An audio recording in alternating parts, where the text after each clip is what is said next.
공유 숙박이란 일반인이 여유 공간을 여행객들에게 유상으로 제공해 수익을 창출하는 사업으로 보통 온라인 중개 플랫폼에 등록해 숙박 공간을 사용하고자 하는 임차인에게 공간을 공유 사용하게 함으로써 대가를 수령하는 산업활동을 의미하는데요.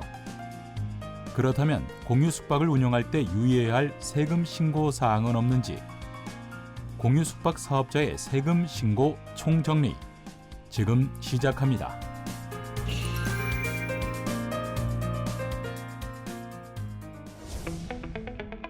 영리를 목적으로 계속적 반복적으로 여유 공간을 빌려주고 이에 따른 수익이 발생하는 경우 사업자 등록을 해야 하는데요. 사업자 등록은 사업장마다 사업 개시일부터 20일 이내에 사업장 관할 세무서 또는 국세청 홈택스를 통해 신청할 수 있습니다. 일반 숙박업과 달리 숙박 공유업의 업종 코드도 별개로 등록되어 있는데요. 특히 신규로 사업을 시작하려고 한다면 사업 개시일 이전이라도 사업자 등록을 신청할 수 있습니다. 사업자 등록 시 제출 서류로는 본인 신분증과 사업자 등록 신청서, 사업장 임대차 계약서가 필요하며 공유 숙박 지역이 도시일 경우에는 관광진흥법에 따라 지방자치단체에서 발급한 관광사업 등록증, 농어촌 지역일 경우에는 농어촌 정비법에 따라 지방자치단체에서 발급한 농어촌 민박업 신고필증이 추가로 필요합니다.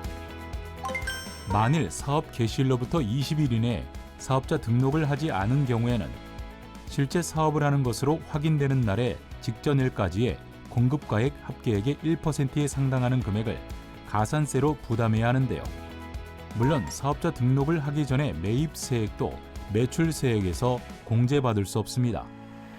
이렇게 사업자 등록을 한 공유 숙박 사업자는 서비스 제공에 대한 부가가치세 신고와 연간소득에 대한 종합소득세 신고를 해야 하는데요.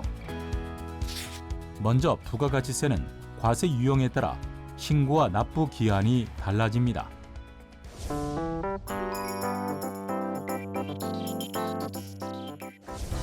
부가가치세는 일반 과세자의 경우 6개월을 과세 기간으로 해서 매년 1월과 7월 1년에 2번 신고해야 하고 간이과세자는 1년을 과세 기간으로 해서 매년 1월에 신고 납부해야 하는데요.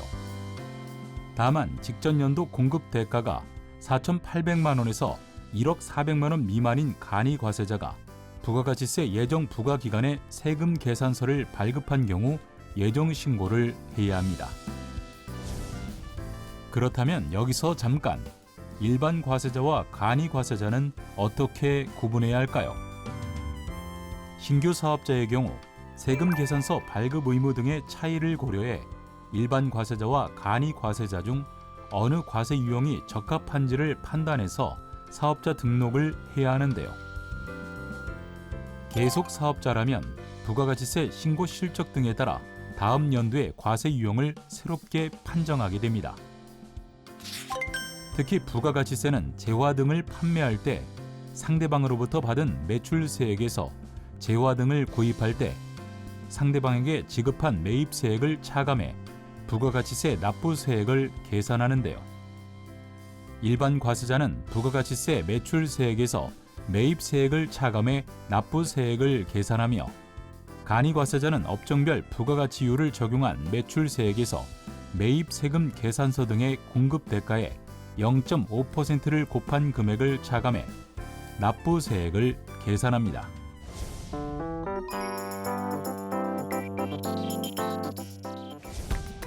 종합소득세 신고 납부는 1년간의 사업활동을 통해 개인에게 귀속된 과세 대상 소득을 합산해 다음해 5월 1일부터 31일 사이에 신고 납부해야 하는데요. 사업자는 사업과 관련된 모든 거래 사실을 복식 부기 또는 간편 장부에 의해 기록 비치하고 관련 증빙서류 등과 함께 5년간 보관해야 합니다. 특히 2월 결손금을 공제받을 경우에는 15년간 보관해야 하는데요. 또한 공유 숙박업은 현금 영수증 의무 발행 업종으로 10만 원 이상의 현금 거래 시 현금 영수증 발급이 의무입니다. 현금 영수증은 홈택스 또는 ARS를 통해 간편 발급할 수 있는데요. 개인 사업자는 현금 영수증 발급 금액의 1.3%를 부가가치세 신고 시 세액 공제 받을 수 있습니다. 남는 공간을 활용해 수익을 창출할 수 있는 공유 숙박 사업은 매력적인 사업 모델로 주목받고 있는데요. 공유 숙박 사업을 운영하고 있거나 준비하고 있다면 세금 신고와 관리도 잊지 않으시길 바랍니다.